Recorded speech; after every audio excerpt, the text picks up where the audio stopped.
அனுபவம் ஒரு யூடியூப் சேனல்லேருந்து முருகதாஸ் பேசுகிறேன். அன்பு சகோதர சகோதரிகளே, எப்படி இருக்கீங்க? நல்லா இருக்கீங்களா? நிகழ்ச்சிக்கு போவாங்களா? சரி. சென்ற ஒரு எபிசோடில் தரவாட்டக்குழு, அது தொழிலாளர் பிரச்சனைகளை தொழிலாளர்களை ஒரு குழுவாக அமைத்து அவர்களே தீர்வு காணும் முறை அப்படின்ட்டு ஒரு முறை இருக்குது. எல்லா சக்ஸஸ்ஃபுல் மேனேஜ்மெண்ட்டு அந்த இதை யூஸ் பண்ணுறதுங்க, அந்த மெத்தட் யூஸ் பண்ணுறது. ஏன்னா ஜென்ரல் மேனேஜ்மெண்ட்டும் ஒருத்தர் மட்டும் மூளையை யூஸ் பண்ணி ஒரு தீர்வு கண்டுபிடிக்கிறத விட எல்லா அந்த தொழிற்சாலையில் வேலை பார்க்குற எல்லாருடைய இன்வால்மெண்ட் இருந்தால் பெட்டர் இல்லையா? பல மூலைகள் சேர்ந்து வேலை பார்த்திங்கன்னா சீக்கிரம் நிறைய தீர்வுகள் காண முடியும். இது ஒரு புது டெக்னிக்கு. சரி, இப்போது எங்கள் ஆளில் என்ன பண்ணாங்க, தொழிலாளிக்குன்னு தனி குழுக்கள் இருந்ததுங்க. சூப்பர்வைசர்களுக்குன்ட்டு ஒரு தனி குழு அமைச்சாங்க. தரவட்டக்குழு அமைச்சு, வைரம் தரவட்டக்குழுன்னு பேர் அமைச்சு அவங்க ஆராய்ச்சி செஞ்சாங்க. என்னையை அவங்களுக்கு உதவியாளராக போட்டாங்க. அது ஃபெசிலிட்டேட்டர். அவங்கள கைட் பண்ணி தீர்வு காணுறதில் ஹெல்ப் பண்ணுறதுக்கு என்னை ஃபெசிலிட்டேட்டராக போட்டாங்க. சரி, நாங்கள் ஆய்வு செஞ்ச ஒரு பிரச்சனையை பற்றி இப்போ உங்களுக்கு பகிர்ந்துக்க போகிறேன். அவங்க கூட பகிர்ந்துக்க போகிறேன். எங்கள் வீட்டில் ஒரு பெரிய ப்ராப்ளமாக இருந்தது என்னென்ன, தொழில்கள் சில நாட்கள் மொத்தமாக ஆப்சண்ட் ஆகிடுச்சு. ஆள் பதிலுக்கு போட முடியாமல் மிஷின்னா அது தறிகள் நின்று போகிறது. ஆர்டர்கள் நிறைய குவிந்து ஏற்றுமதி இறக்குமதியாளர்கள் துணியை அவசர தேவைன்னு சொல்லும்போது நம்ம மிஷினை நிப்பாட்டிட்டோம்னா எப்படி டெலிவரி கொடுக்க முடியும்? ஸோ அது எங்களுக்கு பெரிய ஒரு தலைவலியாக இருந்ததுங்க. இப்போ பிரச்சனைக்குள்ளே போங்களா? சரி, நாங்கள் இந்த எடுத்துக்கிட்ட டாபிக், அதாவது தொழிலாளியின் ஆப்சன்டிசம் குறைத்தல், சதவீதத்தை குறைத்தல். சரி, இங்கே நான் வேலை பார்த்த ஆலையில் என்னென்ன, எல்லா தொழிலாளர்களும் 30 வருஷம் முன்னாடிங்க எல்லா தொழிலாளர்களும் ஆண் தொழிலாளர்கள். இப்போ பெண் தொழிலாளர்கள் போட்டிருக்காங்க. அப்போ ஆண் தொழிலாளர்கள் மட்டும்தானே. அவங்க ஒவ்வொருத்தரும் ஒரு 15 கிலோமீட்டர் 18 கிலோமீட்டர் இருந்து பக்கத்தில் இருக்க ஊர்லேருந்து வந்துட்டு இருந்தாங்க. எப்படி ஒரு ஊரில் 4 பேர் குறைந்தபட்சம், அதிகபட்சம் 10 பேர் அந்த மாதிரி இருப்பாங்க. என்ன அது, ஊரில் என்ன கல்யாணம் அப்படின்னா ஒரு 10 பேர் வர மாட்டாங்க. இல்லை ஏதோ ஒரு கெட்ட செய்தி இருக்குன்னா ஊர் கட்டுப்பாடு, வெளியே போகக்கூடாதுன்ட்டு அப்போது ஆப்சண்ட் ஆகிடுவாங்க ஒட்டுமொத்தமாக. ஸோ இதுக்காக வேண்டிய மில் நிர்வாகம் என்ன பண்ணுறது, ஒரு 10% பேர் எவ்வளோ வேலை பார்க்குறாங்களோ ஒரு 10% பேர் எக்ஸ்ட்ராவாக வச்சுருந்துங்க. அது யாராவது லீவ் எடுத்தால் ஆப்சண்ட் ஆனால் சொல்லாமல் ஆப்சண்ட் ஆனால் அவங்கள போட்டுக்கலாம். எல்லோரும் வந்துட்டாங்க ஃபுல்லாக இருக்குன்னா அவங்களுக்கு வேறு ஏதாவது ஒர்க் கொடுக்க முடியுது, வேலைக்கு திருப்பி அனுப்பாங்க. ஸோ அது அந்த ஒரு பஃபர் மாதிரி மெயின்டைன் பண்ணியிருந்தாங்க. சில நாட்களில் பார்த்திங்கன்னா இந்த முகூர்த்த நாட்கள் அந்த மாதிரி நாட்கள்லாம் பார்த்திங்கன்னா அந்த 10% எக்ஸஸாக சர்ப்ளஸாக வச்சுருக்கு இல்லையா, அதையும் தாண்டி ஆப்சண்ட் ஆகும்போது சரியான ஆள் போட முடியாமல் மிஷினை நிப்பாட்டி வைக்க வேண்டிய சூழ்நிலை வந்துடுச்சு. இது பெரிய மேனேஜ்மெண்ட்டுக்கு தலைவலியிலேருந்து சூப்பர்வைசர்களுக்கு எங்களுக்கு ரொம்ப தலைவலியாக இருந்தது. சரி, இந்த பிரச்சனையை ஏதாவது ஒரு தீர்வு காண முடியுமா அப்படின்னு பார்த்தோம். முதல்ல நாங்கள் என்ன பண்ணுறது, ஒரு வருஷத்துடைய டேட்டா, கடந்த ஒரு வருஷத்துடைய டேட்டாவை எடுத்தோம். தகவலை ஒவ்வொரு ஷிஃப்ட்லேயும் 8 மணி நேரம் ஷிஃப்ட் இல்லையா, 3 ஷிஃப்ட்டு ஒரு நாளைக்கு 3 ஷிஃப்ட்டு. ஸோ தகவலில் சேகரித்தோம். ஒவ்வொரு ஷிஃப்ட்லேயும் எவ்வளோ ஆப்சண்ட் ஆகிறாங்க சதவீதம் அப்படின்னு சேகரித்தோம். அந்த சதவீதத்தை ஒரு சதவீதத்தை 5 விதமாக நாங்கள் ஆராய்ச்சிக்கு எடுத்துட்டோம். ஒன்று மாத வாரிய, ஒவ்வொரு மாதம் ஆவரேஜ் சராசரியாக எத்தனை சதவீதம் ஆகிறாங்க ஒன்று. ரெண்டாவது, சம்பளம் 10ஆம் தேதி, தொழிலாளிகளுக்கு சம்பளம் 10ஆம் தேதி 10ஆந்தேதி சம்பளம் கைக்கு வந்ததுமே ஆப்சென்ட் ஆகிடுவாங்க. ஸோ ஒவ்வொரு 10ஆந்தேதியும் சம்பளம் வாங்கி எவ்வளோ பேர் ஆப்சென்ட் ஆகிறாங்க அப்படின்னு பார்த்தோம். இன்னொரு பிரிவு என்ன பண்ணுறோம், சனிக்கிழமை நைட் ஷிஃப்ட்டு, ஞாயிற்றுக்கிழமை ஃபஸ்ட் ஷிஃப்ட்டு, செகண்ட் ஷிஃப்ட்டு, ஞாயிற்றுக்கிழமை தேர்ட் ஷிஃப்ட், அதுக்கு ஆப்சென்ட்டையும் பார்த்தோம். அப்புறம் 4வது வந்து ஒவ்வொரு தொழிலாளிக்கும் தனிப்பட்ட தொழிலாளிக்கும் ஆப்சென்ட் என்னென்னு பார்த்தோம். அப்புறம் இன்னொரு பிரிவை பிரிச்சுக்கிட்டு எப்படின்னா, முதல் வாரம், 2வது வாரம், 3வது வாரம், 4வது வாரம், 5வது வாரம், 5 சில இதில் வந்து 5 மாதம் 5 வாரம் வரும் இல்லைங்களா. ஸோ அப்படி பிரித்து அனலைஸ் பண்ணி பார்த்தோம். ஸோ இப்போது அனலைஸ் பண்ணி பார்த்ததில் எங்களுக்கு வந்து ஒரு பேட்டர்ன் கண்டுபிடிச்சதில்ல. இதில் வந்து 2வது வாரம் தான் நிறைய ஆப்சென்ட் ஆகிறாங்க.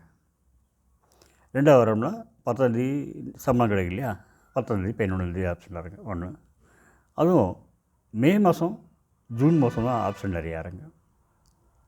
மே மாதம் ஸ்கூல் லீவு எல்லாம் வெளியே போகிறதுக்கு, ஜூன் மாதம் தான் ஸ்கூல் ரீஓப்பனிங் ஆகிடுது, அது ஜாயின் பண்ணுறதுக்கு அந்த மாதிரி தான் அதிகமாக. அப்புறம் பர்டிகுலராக பார்த்திங்கன்னா ஜனவரி மாதம், டிசம்பர், ஜனவரி அதுங்க அந்த மாதத்தில் அதிகமாகறாங்க. அப்போது என்னென்னா ஐயப்பன் கோயிலுக்கு மாலை போடுறது. அப்புறம் பார்த்திங்கன்னா இந்த ஒரு சில தொழில்கள் மட்டும் ஆப்சென்ட் நிறையாறாங்க. சரி, இப்போது இது நாங்கள் ஒரு 8 பேர் 10 பேர் மட்டும் இந்த தீர்வு பண்ணால் பத்தாது. இது மில் முழுமைக்கும் பண்ணணும். எல்லாருடைய ஒத்துழைப்புக்கும், எல்லாருடைய பங்களிப்பும், பார்ட்டிசிபேஷன் இருக்கணும் அப்படின்னு நினச்சோம். அதுக்கு என்ன பண்ணோம்னா, ஒரு வினாவிடை அட்டை தயாரித்தாங்க. அது இந்த மாதிரி அவங்க வந்து சரியாக தவறாங்கிற மட்டும் பதில் வந்து சரியாக தவறான்னு மட்டும் இருக்கும். அந்த மாதிரி ஒரு 20 கேள்வி. முதல் கேள்வி என்னது, இறக்குமதியாளர்கள் நம்மிடம் தேவை என்று, துணி தேவை, அர்ஜென்டாக தேவை என்று வரும்போது நாம் ஆப்சென்ட் ஆகி துணி உற்பத்தியை தடுப்பது நியாயமா அப்படின்னு கேட்டோம். என்ன பண்ணுவாங்க, இன்வேரியபிளி இல்லை நியாயம் இல்லை அப்படின்னு எழுதுவாங்க. இல்லை சரியாக தவறுனா தவறுன்னு எழுதுவாங்க. யாருமே சரின்னு எழுத மாட்டாங்க இல்லையா, தவறு.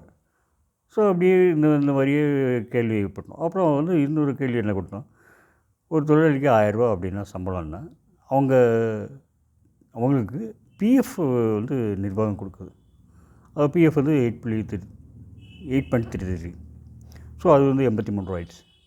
அப்புறம் கிராஜுவேட்டுக்கு கொடுக்குறோம். ஸோ கிராஜுவேட்டுக்கு அந்த எவ்வளோ நாள் எவ்வளோ சம்பளம் அதெல்லாம் பார்த்தோம்னா அது 1000 ரூபாங்கிறது அவங்க நினைப்பாங்க சரி 1000 ரூபா தான் நட்டமாகுதுன்ட்டு. ஆனால் ஆக்சுவலி 1550 ரூபா ஆகுது இதர படிகள்லாம் சேர்த்து. ஸோ அந்த இதெல்லாம் அதுவும் அட்டையில் எழுதியிருந்தோம், வினாவிடை சேர்த்து. இந்த மாதிரி ஒரு தொழிலாளிக்கு இவ்வளோ நஷ்டமாகுது ஒரு நாள், இவ்வளோ எல்லாம் இதர படிகள்லாம் சேர்த்தாகுது. இது வந்து தொழிலாளர்களுக்கு தெரியுமா தெரியாதா? ஸோ அதெல்லாம் நிறைய பேர் தெரியாதுன்றாங்க. ஏன்னா இந்த பிஎஃப்லாம் நம்ம போயிடுறது அப்படிங்கிறது வந்து அவங்க வந்து அவேர்னஸ் இல்லைங்க. அது நான் சொன்ன பிறகு தான் அவேர்னஸ் தான், ஆமாம் நமக்கு நஷ்டமாகுது அப்படின்ட்டு. ஸோ இந்த மாதிரி பண்ணோம். அப்புறம் அதோட சும்மா வெறும் அட்டை மட்டும் கொடுத்தா பத்தாது அப்படின்ட்டு அதோடு அட்டாச் பண்ணி அடுத்த வருஷம் காலண்டர் ஒன்று கொடுத்தோம், பிரிண்ட் பண்ணி கொடுத்தோம். இது வந்து ஒவ்வொரு தொழிலாளியும் கண்டிப்பாக ஃபில்லப் பண்ணி கொடுக்கணும் அப்படின்ட்டு சொல்லுவோம். அந்த ஒரு கேள்வி என்ன கேட்டிருந்தோம், இப்போ எல்லா தொழிலாளர்களும் ஒரு ஒட்டுமொத்தமாக ஆப்சென்ட் ஆகிற போல் முன்கூட்டியே சொல்லி வேறு எதுவும் அரேஞ்ச்மெண்ட் பண்ணலையா? இப்போ தேர்ட் ஷிஃப்ட்டில் போய் தான் ஆகணும் அப்படின்னா செகண்ட் ஷிஃப்ட்டில் வர தொழிலாளி நீ நைட் ஷிஃப்ட்டுக்கு வந்து நான் செகண்ட் ஷிஃப்ட் வந்துடுறேன் அப்படின்னு சொல்லலாம் இல்லையா அப்படின்ட்டு ஒரு அந்த கருத்து கணிப்புலாம் அந்த மாதிரி கேட்டோம். இல்லை என்னாச்சுன்னா எல்லாம் எழுதி கொடுத்தாங்க, 600 தொழிலாளர்கள் எழுதி கொடுத்தாங்க. அந்த எழுதி கொடுத்தத ஆய்வுகள்லாம் எல்லாம் பண்ணி பார்த்தோம். அந்த தொழிலாளி லீவ் எடுக்க வேண்டிய அவசியம் என்ன அப்படின்னு கேட்டோம். அதில் பார்த்திங்கன்னா ஒவ்வொருத்தரும் ஒவ்வொரு காரணம் சொன்னாங்க. அந்த லீவ் லெட்டர் எல்லாத்தையும் ஆய்வுக்கு எடுத்துக்கிட்டோம். மொத்தம் 52 காரணம் இருந்துச்சு. அதில் மேஜர் போர்ஷன் இந்த இவ்வளோ சதவீதம் இருக்குதுன்னு அது ஒரு அனலைஸ் பண்ணாங்க. அப்புறம் இன்னொன்று பார்த்ததில்ல, தொழிலாளிகள் ஒரு சிலர் மட்டும்தான் நிறைய ஆப்சென்ட் ஆகிறாங்க. அதுவும் இந்த முக்கியமான பண்டிகையில் அவங்களும் ஆப்சென்ட் ஆகிடுறாங்க. ஸோ அவங்க யார் யாருன்னு அனலைஸ். இப்போது என்ன பண்ணோம், முதல் காரியமாக 7 நாள் மில்லு ஓடுது. ஸோ அப்படிங்கும்போது ஸ்டாகரிங் ஹாலிடே வீக்லி ஆஃப் கொடுப்போம். அது ஒவ்வொருத்தருக்கும் ஒவ்வொரு நாளில் வீக்லி ஆஃப் கொடுப்போம். அது சண்டேயில் இருக்கிற வீக்லி ஆஃப்லாம் பெரும்பாலும் குறைச்சிட்டோம். வேறு புதன்கிழமை, வியாழக்கிழமை, செவ்வாய்க்கிழமை அப்படின்னு மாற்றிட்டோம். அன்றைக்கி ஆப்சென்ட் ஆனாலும் சர்ப்ளஸாக இருக்கிற மாதிரி பண்ணிட்டோம். அது ஒரு முதல் காரியம் பண்ணோம். 2வது காரியம், 10ஆந்தேதி சம்பளம் கைக்கு வந்துமே யாருமே ஆப்சென்ட் ஆகக்கூடாது. ஒரு சுற்றறிக்கை கொடுத்துரும். ஆப்சென்ட் ஆனால் சிவியராக ஆக்ஷன் எடுக்கணும் அப்படின்ட்டு. அப்புறம் இந்த ஐயப்பன் கோயிலுக்கு மாலை போகிறது பார்த்திங்கன்னா, ஒரே தொழிலாளியே இந்த இந்த மெயின் அந்த ஆப்சென்ட் ஆகிற தொழிலாளியே அவங்க போகிறாங்க. அதே மாதிரி பாத யாத்திரை போகிறது பழனிக்கு. அவங்க என்னென்னா அது ஒரு ஹாபி மாதிரி பண்ணிட்டாங்க. பாத யாத்திரைனா பக்தியோடு போகிறது இல்லை, நடந்து போகிற மாதிரி பண்ணுறேன். ஸோ அது வந்து ஸ்டாகரிங் பண்ணுறோம். இப்போ போன வருஷம் போனீங்கன்னா இந்த வருஷம் போக முடியாது. ஏன்னா மற்ற எல்லாத்துக்கும் சான்ஸ் தரணும்ல, அது பண்ணோம். அப்புறம் இந்த அடிக்கடி ஆப்சென்ட் ஆகிற தொழிலாளியில் சாம பேத தான தண்டம் அப்படின்னு சொல்லுவாங்க இல்லையா. முதல்ல கூப்பிட்டு சமாதானம் பேசி பார்த்தோம்.